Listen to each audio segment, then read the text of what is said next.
What's up, fanboys and fangirls? Welcome to another Reviewpoint podcast coming to you from fanboysanonymous.com. I'm your host, as always, Tony Mango, and today I am talking about the 2019 DC film Joker.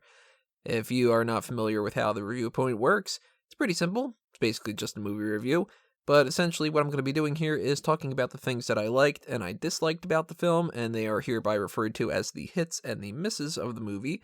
And I encourage you to do the same thing in the comment section below.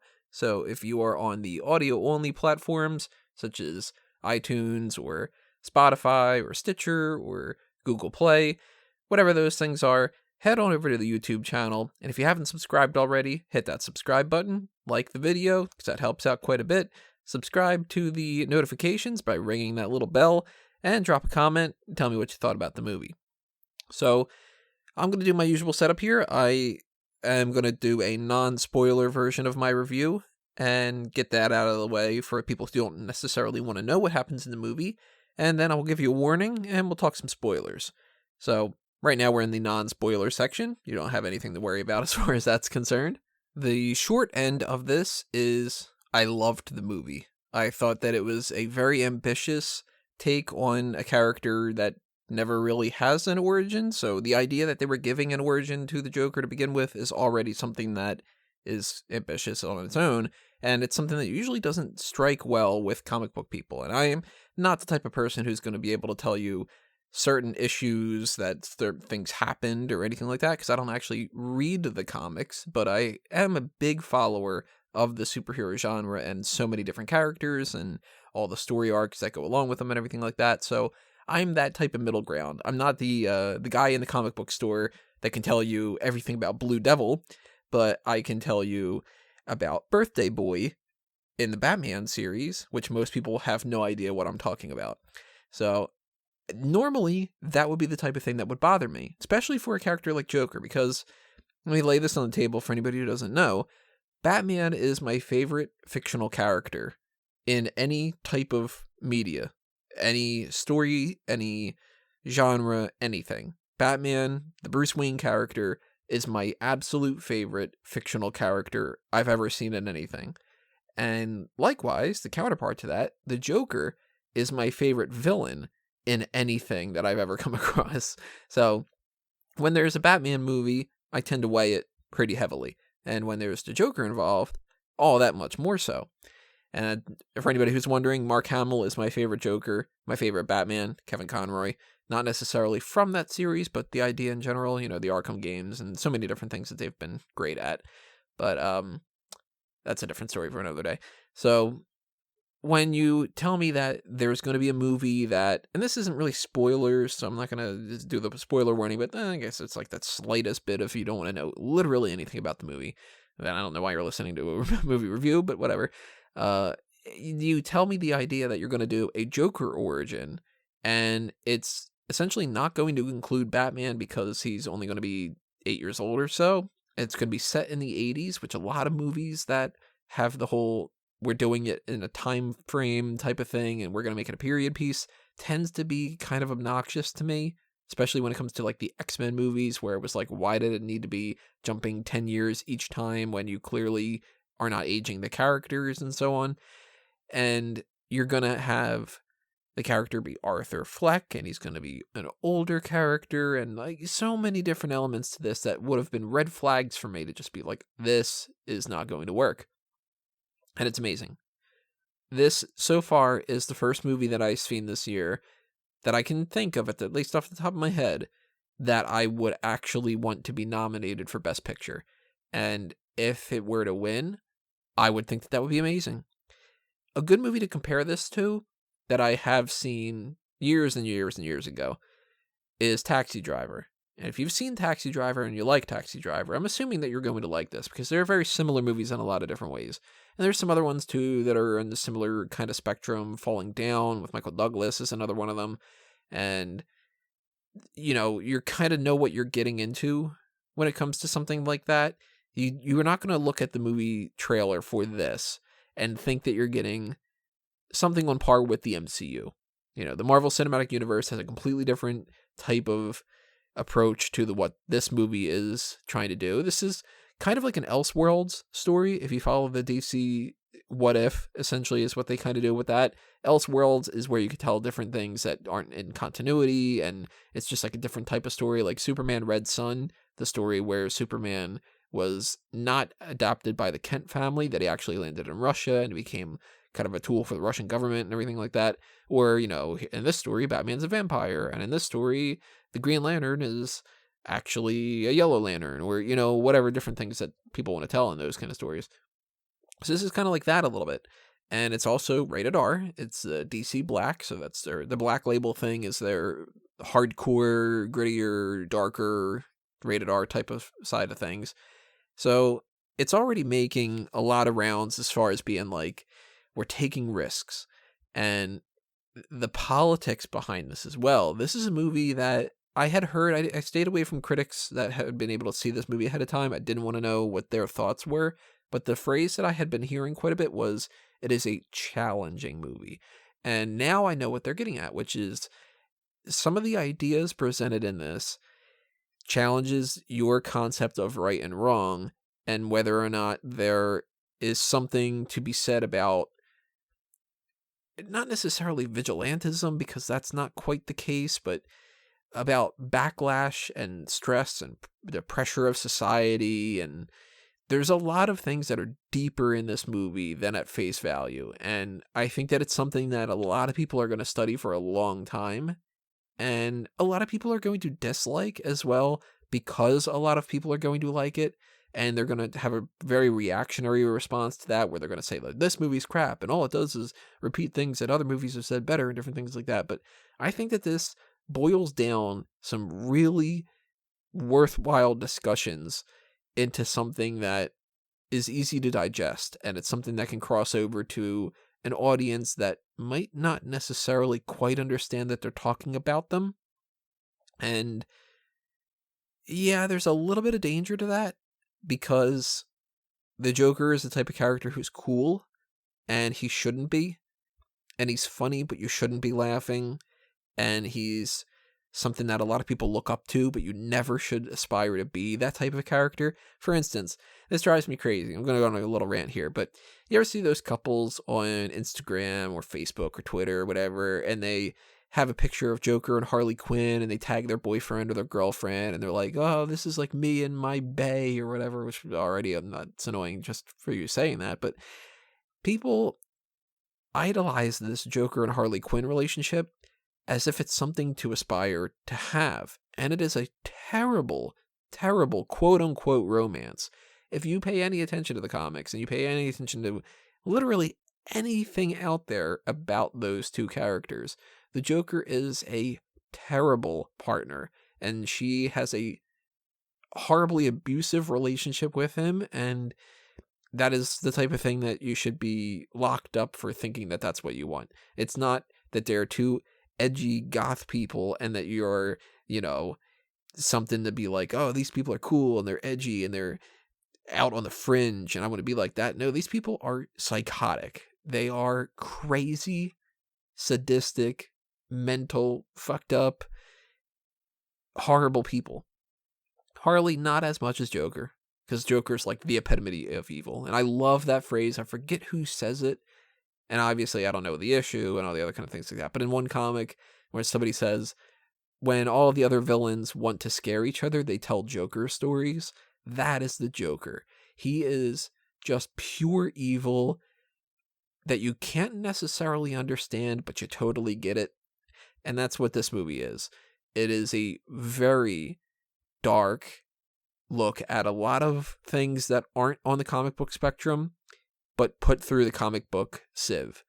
So I loved it, and I will discuss more details of what I did like about it and what I didn't like, because there's not everything's perfect about the movie when I get into the spoiler section. So if you wanted to know the non-spoiler side of this, that is my thoughts. I think it is amazing. But we got to get into spoilers. So from now on, if you have not seen the movie and you don't want to know what happens, bookmark this and go watch it and then come back and listen to my review, unless you don't necessarily care about spoilers, in which case, by all means, continue listening. But at the very least, I'm warning you, I will talk about what happens in the movie. And let's break things down into kind of the way that I've been doing the making the grade things on Fanboys Anonymous, which is sections of storytelling aspects and sections of technical aspect, and then some extra credit kind of things. So I'm not really doing the grade here. I'm doing a review point, but I'm going to kind of use the same structure a little bit. Under the visuals, let's get that out of the way. That's a pretty simple thing. Special effects, the makeup, the costumes, the sets, and all that other kind of stuff. Again, this is set in the 80s, so this has a different feel to it, and everything's got a little bit of a dirtier, grungy kind of feel without trying too hard at being like that. It actually strikes me as just being flat out New York. Now, if you know Gotham City in the comics, you know it's essentially New York, but that it actually isn't New York, because why would it be New York if it was Gotham, you know? And Gotham and New York are really parallels in a lot of different ways, but sometimes Gotham is supposed to be Chicago, sometimes it's Mystic Island, New Jersey, or Atlantic City, New Jersey, or some different things. Sometimes Bloodhaven is Atlantic City. There's a lot of different varieties to that, but usually it's basically an ersatz version of New York, and Metropolis is sort of the same. Sometimes it's New York, sometimes it's Washington, D.C., around that, and other people have said ideas like Gotham is New York at night, and Metropolis is New York in the Manhattan region in the daytime, and whatever like that. Metropolis, by the way, very quick aside, Metropolis never really looks like New York to me. Just putting it out there. It just seems like it's a little too futuristic and everything, so I don't know. Gotham, though, you do get a little bit of a feel of like a New York kind of vibe, a little bit of a Chicago vibe, and that kind of stuff. So they shot this in New York. It feels like New York. I've spent more time in New York over the past few years than I had ever done in my entire life, so I'm nowhere near somebody who would be like, I can tell you the greatest spot for this and all that other kind of stuff, but I am getting a little bit more familiar with it, and there were parts in this movie where I was like, oh, okay, you know what, I can get that kind of feel from this, and sometimes I even sort of recognize something a little bit, or I thought that I recognized something at the very least, and they play into that because, like, the subways feel like that, and I can only imagine how they would have felt in the 80s when, for a portion of that, I wasn't even alive. So that is good. I liked the visuals when it came to that. The costumes, they all kind of fit the time. They all fit what the characters are looking to go for in those particular moments. I don't like his Joker costume, like the colors that they chose and the face paint that they had used, because it doesn't look like the Joker to me 100%, and that throws me off. So that is a little bit of a miss. I really wish that there was one part in the movie at the end where really he would have gone full on the Joker that I'm more used to. But then again, this is a different version of the Joker. So, hey, that's what they were going for. Can't really call it a complete miss, but I can't call it a hit either. Because, for instance, if somebody were to say, well, let's go with this in the future and let's have this Joker be in the comics, I wouldn't like that. Makeup-wise, that kind of goes along with this. I like, for instance, the part where he's putting on the makeup and he puts it on his tongue. That was kind of funny. The visual effects, there isn't really a visual effects because it's not like, some action movie where there's like a sky beam and, all the other kind of things that go along with the other modern superhero films. This is a dark, gritty, rated R type of movie. If this were not called Joker and it was just called like The Clown, there really wouldn't be anything that would be DC related about it. You replace Thomas Wayne with any other name in the world, it's a regular movie. So there's no CGI that needs to get taken into consideration about the visuals or anything like that. So overall, visuals, definitely a hit. Audio side of things, I liked the music choice that they were using for the score. I thought that was driving up a lot of tension, so I liked that quite a bit. I might actually end up getting that soundtrack if they put that out at some point, because I want to listen to that on its own and see how that kind of feels. Sound design, no problems with that. I'm not a big person who can really pinpoint a lot of issues with sound design. I'm not like somebody who works on that field in any capacity. Here I am recording a podcast, but I don't know what the hell I'm doing. So the audio side of things, from what I could tell, definitely a hit. The acting I'll get into a little bit more when it comes to the characters and everything like that, but I want to talk about the tone. The overall tone of this whole thing was tension and stress, and not in the sense of like a tension thriller type of movie, which I'm not a big fan of overall. I know a lot of people really like that, and I think that a lot of people that like that like the horror aspect of it, and their thing that they get out of those movies is more along the lines of they want to feel that rush and that fear, and then they feel better afterward, like they need to scare themselves in a safe environment and whatever. I don't do that. I watch movies to be entertained and not to feel stressed. I pretty much watch them to not be stressed. And I've had a hell of a week. If anybody follows the pro wrestling side of things on smarkoutmoment.com, you know that wrestling is just absolutely crazy right now. It is the busiest week I can remember, and we've had so many of these this year. But I needed to de-stress. And I've been very on edge these past, well, let's be honest, I've been very on edge the past couple of years, but these past couple of months and the past couple of weeks and the past couple of days, it's all been like magnifying even more. And I've been very like kind of getting to the edge of being like snappy with people and stuff like that. Cause it's just like, my God, I'm so stressed and I need to, like the little stupid things are getting on your nerves a little bit more because it's the straw that broke the camel's back and different things like that. So the tone of this was very reminiscent of that. And oddly enough, that didn't get me stressed out even more. Instead, it felt like a little bit more of a release. It was like something that I don't want to necessarily admit that I kind of understood or connected with the character on, but there were a couple parts in the movie where he was saying something like about how, why is everybody so freaking mean all the time and everything. And it was like, you know what? Yeah, I get it. I totally understand. People are assholes and it drives you crazy. And sometimes you just want to like, I don't know, like you want to strangle them sort of and be like, my God, be a nicer person, asshole. You know, when you come into the situation and somebody doesn't hold a door open for you and they kind of like make it their point to like rush in so the door slams on you and you have to open it up because they didn't want to hold the door or something like that. Or when somebody cuts you off in public in traffic, or you know, any of these little scenarios that on a regular day when you're not feeling stressed out, you just kind of go, that person's a jerk, and you just move on. But the more and more that stuff builds up, the more that you start getting to where you're just like, my God, is everybody on this planet just a complete greedy jerk?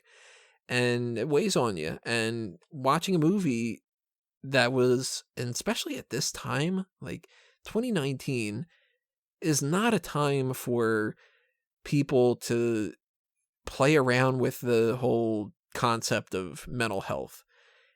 A lot of people are getting upset over every little thing. And you can call that whatever you want to call it, if you're the type that wants to call it a snowflake agenda, or if you're the type that wants to call it being sensitive. And you know, there's a million different discussions about politics and social issues and different things that we can get into on the All Talk Show if we ever bring that back. If you want it back, head up to Patreon. But a quick plug for the Patreon for that. There's so many different discussions that we can have about the way that these kind of things are handled or not handled in that regard.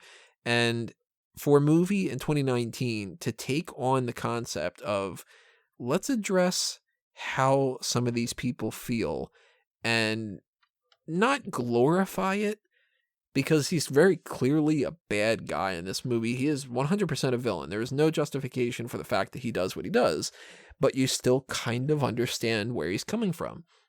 And that's very bold to do that, because this movie could have very easily been written off as propaganda for the incel crowd, or whatever you want to call that, you know, or glorifying these mass shooter types and all these awful things that happen on a daily basis, which just makes you again think, is the world going to shit? Why are these awful people out there? And why is it more and more all the time? And why can't we all just hold hands and just be fucking nice to each other and everything?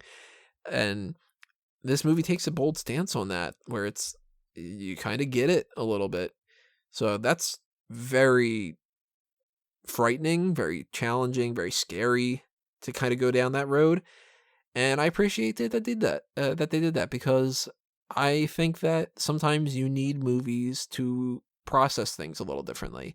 And this sounds kind of like soapboxy, but maybe somebody watching this movie is going to have the opposite reaction to what the media is saying. Because a lot of people in there are saying, like, this is going to cause riots, and people are going to take the inspiration from this and whatever.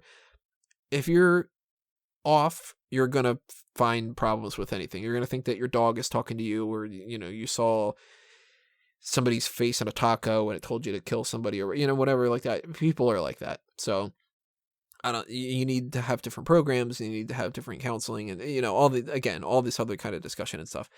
But maybe somebody watching this movie is actually going to have the opposite reaction, and they're going to go, wow, you know what? Yeah, I think I need help if I'm feeling that bad. And that could be a really good thing. You never know how these movies are going to affect people, and movies can be a really great tool for a lot of different things, and you can bring people together, and you can do a lot with movies that you really couldn't do with a lot of other things. Music too, for that matter. Music is another great tool to speak to people in a different way.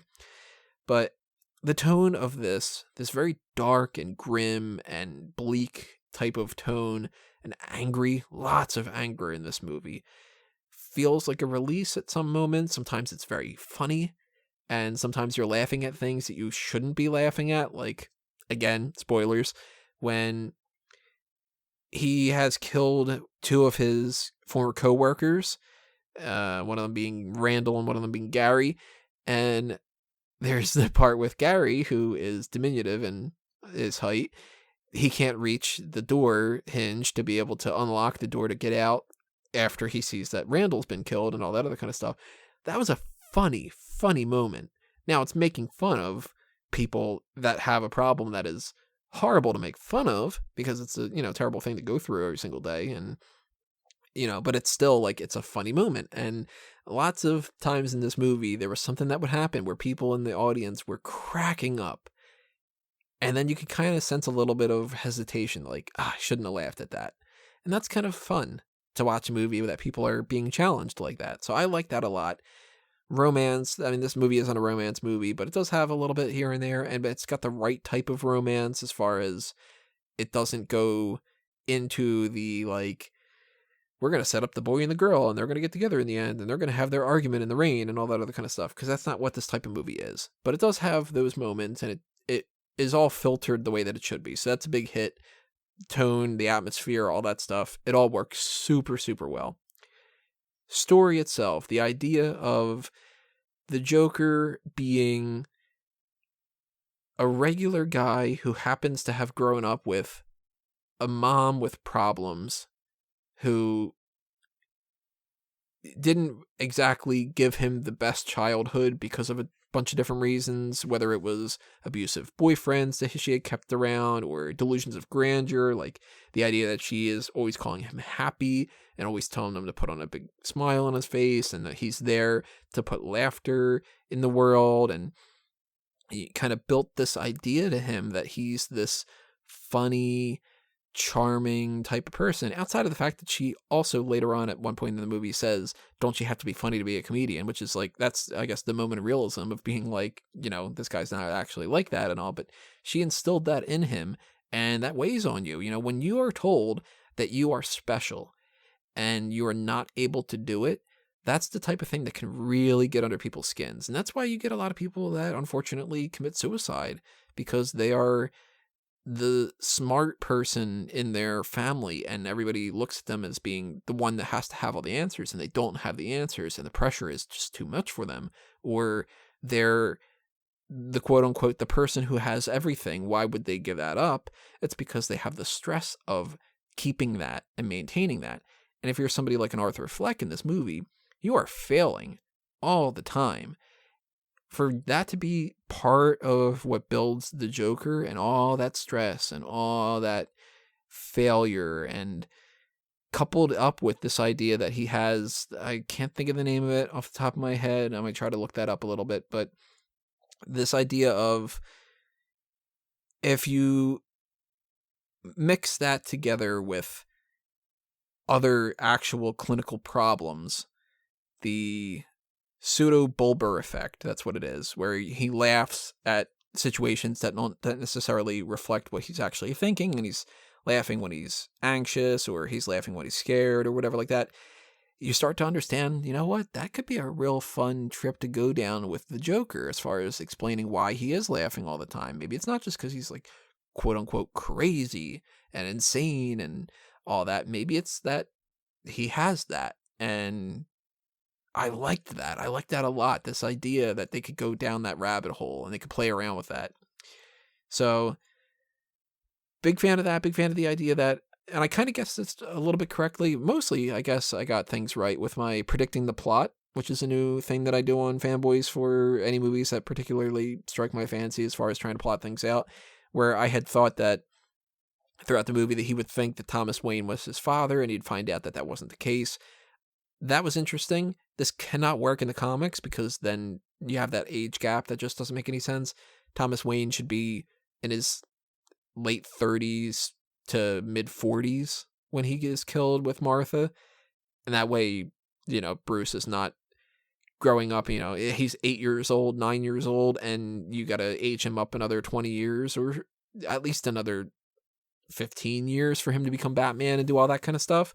Well, you're going to tack another 15, 20 years on top of Arthur Fleck. It doesn't really make any sense. You can't have a 35-year-old Batman fighting a 70-something-year-old Joker. It's just, it doesn't make any sense that way. That's one of the reasons I didn't like Gotham, but okay, yeah, it's another story for another time. Again. And I like the way that they did that. Again, it's an Elseworlds type thing, so you take it in a different direction. And this isn't the story of Batman, but at the same time, they got some Batman stuff in there. They had the idea that some random person with a gun killed Thomas and Martha, and that he ripped the beads off of, not the beads, the pearls off of Martha's neck and all that. That's very much, here's our Joe Chill moment. And that's really cool. So I really liked the story behind that. I really liked the descent into madness and the idea that he had this idea that he was going to be the stand-up comedian and he just could not do it for reasons that were partially his own problems and partially not. If he has access to better health care and better medicine, then maybe he can get all those tics under control and maybe he can better navigate society, and then he wouldn't have had those issues. And then that discusses the whole thing of the politics with the government, and there's so much to break down about this movie, and I really feel like it's the type of movie that a lot of people need to see. Let's go with characters individually, one character from another and all that other kind of stuff.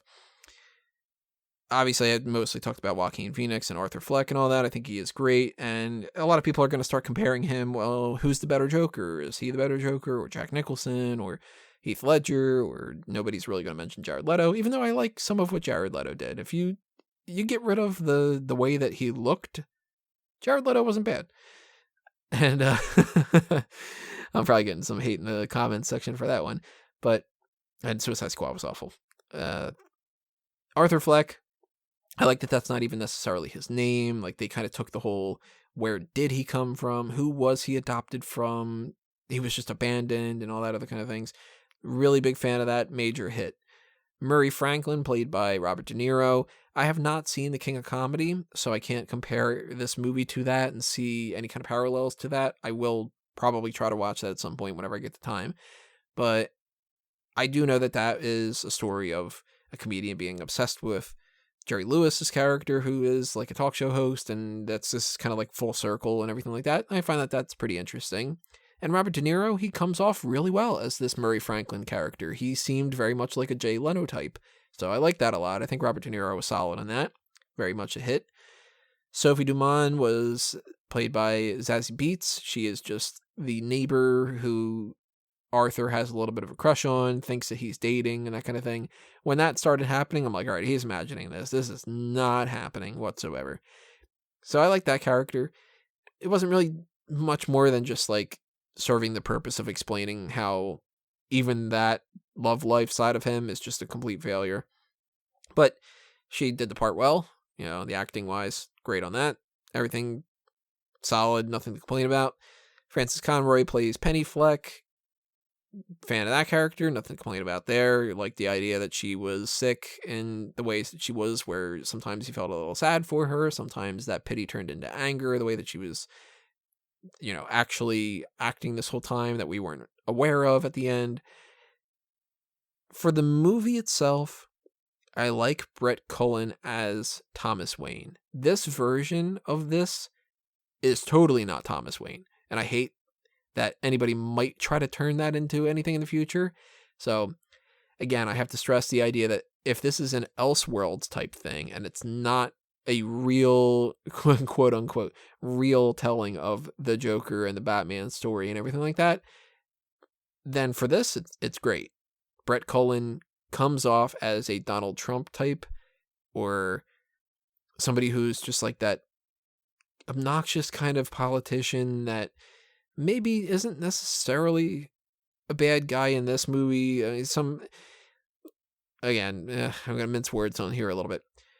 Not all politicians are bad people, but all politicians kind of seem like bad people. You know what I mean? Like, I don't trust politicians. I feel like they're professional bullshitters a lot of the time, and that they don't have everybody's best interests in mind. And that's something that comes with the territory, I guess, with certain positions that people have and certain types of power and everything like that. And Thomas Wayne, fundamentally, in a regular Batman story, I would like my Thomas Wayne to be a humanitarian. For this particular story, you can't tell that, because then he's too sympathetic, and then you kind of don't understand the whole idea. Brett Cullen plays the asshole Thomas Wayne very well. There's other side characters. Mark Maron's only in one scene. He's good in the scene, but it's a nothing kind of thing. We have Detective Burke and Detective Garrity. They're just cops. Randall, one of the other comedians not necessarily, but the clowns, and Gary, and some of the other ones, I don't even remember their names and all that other kind of stuff. They play their parts fine. Like, everybody kind of like, there's nobody that stands out as bad in this movie. None of the acting's bad. The only one that maybe I would say is a little bit off is the kid who plays Bruce Wayne. There's something didn't connect with me on that. But everybody else, they do their great job. And he's not bad or anything like that. It's not like it's like, oh my God, this kid's an awful actor. It's just like, well, if there's going to be a weak link, it's probably him. But character-wise, everybody fills in a spot that they need to fill in. They do it very well. And I just really can't say enough positive things. There's so many hits about this movie where it shouldn't necessarily have so many good things about it, because it's taking a story that shouldn't have an origin and giving it an origin and setting it at a time that doesn't make any sense, and all the other kind of things that go along with that. It's crazy. So I think that this is massively a hit. Again, I think that this should be nominated for Best Picture. I think that Joaquin Phoenix should be nominated for Best Actor. I don't think I'd probably give a Best anything else to any of the other parts in the movie. Like, I'm not going to be like, Brian Tyree Henry in his one scene is Best Supporting Actor. You know, it's Mark Maron. He wows when he stands in a doorway for 30 seconds. No. But, you know, this isn't the type of movie that normally follows suit with the way that the other superhero movies do. Avengers Endgame, you're going to look at that and you're going to go, okay, well, that gets nominated for Best Visual Effects, and it gets nominated for Best Sound and Best Cinematography and all that. This is more of the type of movie that's like, you know what, maybe you give him Best Actor. Or maybe you at least nominate him. And maybe you nominate this for Best Picture. Maybe you even give it to it. I highly doubt that it will win, but it's got my vote so far, at the very least. I liked Ad Astra, and there are elements to that I liked quite a bit, but this is a better movie than that one, I think. I cannot, off the top of my head, think of a movie that should have as much weight to it as this one. So, big thumbs up. And I would love to talk more about this, but I don't necessarily have the time. And that's where you can step in. If you want more discussion about Joker, or more discussion about anything else in particular, if you want a specific special feature, donate to the Patreon. By doing that, whether it's $1 or $5 or $100, whatever it is, whatever spare change you got that you want to toss my way, it's always a great motivator for me to try to find the time to do more stuff with Fanboys Anonymous, either if it's some kind of podcast or it's some kind of editorial just written on the website or whatever it is. But, you know, maybe you want something in particular that's special, you know, like fan tracks, an audio commentary track for something, then donate to the Pick Your Poison tier and I'll find the time to do it. Maybe do an actual commentary track for this one when it comes out, or have a group of other people on board if we can settle some kind of times to have a big group meeting about things or something. I don't know. There's a lot of discussions. Maybe you just want me to talk more Batman and we could just have like a 2-hour podcast about Batman. and just talk about all things Batman related. Whatever that is, head up to Patreon. Let me know that you are interested in that kind of stuff. If you want to support the channel in another way, you can check out the merchandise shops on TeePublic and Redbubble. They're at Fanboys Anonymous. I also have 2 other ones for A Mango Tees and for Smart Cat Moment, if you are interested in those kind of sides of the merchandise shops. And that, of course, goes straight to me. So, well, it doesn't go straight to me, all their funds and all their fees and all that other kind of things like that. But the money that I do get out of it goes straight towards me trying to do more stuff with Fanboys Anonymous and for Smart Cat Moment and everything. So keep that in mind, everybody. And if you can't help on the monetary side of things, it's totally understandable. But if you want to help in another way, share all these things. Follow on Facebook and Twitter. Tweet it out. Tell everybody what you know. Tell everybody that you know if you think that they would be interested in checking it out, whether it's the Smart Cat Moment wrestling stuff or the Fanboys Anonymous geek culture stuff. Just kind of let everybody know. Hit the like button on the video. Hit the subscribe button. If you leave us a rating or a star ranking or whatever it is on these different audio platforms like iTunes and stuff, that stuff helps out quite a bit too. There's lots of ways to show your support. But definitely leave a comment below. Tell me what you think about Joker. Tell me what you would like to see in the future. And just for the hell of it, answer this question too.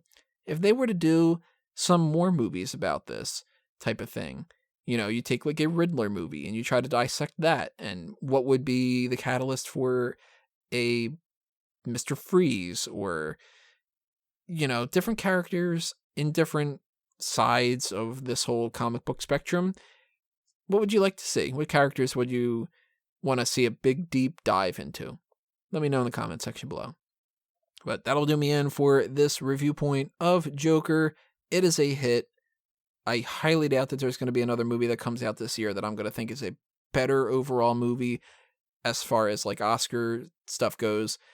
Endgame is still probably going to be like my number one, just like, oh my God, this was the most amazing thing in the world kind of thing. But yeah, I am a huge, huge fan about this, and I can't recommend it enough for anybody that would be interested in seeing it. So that's going to do me in for this edition, everybody. Thank you for listening again. I'm Tony Mango, and I'm a fanboy. See you next time. It's time for me to geek out.